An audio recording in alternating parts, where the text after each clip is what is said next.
ఇదే మన AP సంపర్క్రాంతి express. ఇది తిరుపతి, న్యూఢిల్లీలోని హజరత్ నిజాముద్దీన్ స్టేషన్ మధ్యలో తిరుగుతది. మన 2 తెలుగు రాష్ట్రాలకి ఇదొక్కటే సంపర్క్రాంతి ట్రైను. అసలు సంపర్క్రాంతి ఎక్స్‌ప్రెస్‌ల ముఖ్య ఉద్దేశ్యం ఏంటంటే, ఇవి ఒక స్టేట్‌లోని ఇంపార్టెంట్ ప్లేస్‌ని దేశ రాజధాని ఢిల్లీతో కనెక్ట్ చేస్తాయి. అండ్ ఇంకో ఇంపార్టెంట్ పాయింట్ ఏంటంటే, ఈ ట్రైన్‌కి ఆరిజిన్ స్టేట్‌లో స్టాప్స్ ఎక్కువుంటాయి. స్టేట్ దాటంగానే స్టాపులు చాలా తక్కువ. ఎగ్జాంపుల్‌గా ఏపీ సంపర్క్రాంతి చూసుకుంటే, మన ఏపీ, తెలంగాణలో మొత్తం 950 కిలోమీటర్లకి 14 స్టాపులుండాయి. తర్వాత ఢిల్లీ వరకు 1400 కిలోమీటర్స్‌కి 5 స్టాప్స్ మాత్రమే ఉన్నాయి. ఇది వారానికి 3 రోజులుంటది. Monday, Wednesday and Friday. ఇది టోటల్‌గా 2300 కిలోమీటర్ డిస్టెన్స్‌ని అప్రాక్సిమేట్‌గా 37 అవర్స్‌లో చేరుకుంటది.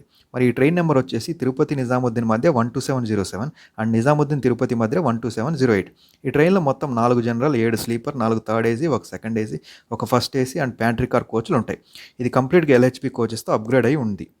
మరి ఇది వెళ్ళే రూట్ చూసుకుంటే తిరుపతిలో మార్నింగ్ 5:30కి స్టార్ట్ అయ్యి రేణిగుంట, కడప, ఎర్రగుంట్ల, తాడిపత్రి, డోన్, కర్నూల్, గద్వాల్, మహబూబ్ నగర్ మీదుగా కాచిగూడకి ఆఫ్టర్నూన్ 4:30కి వెళ్తది.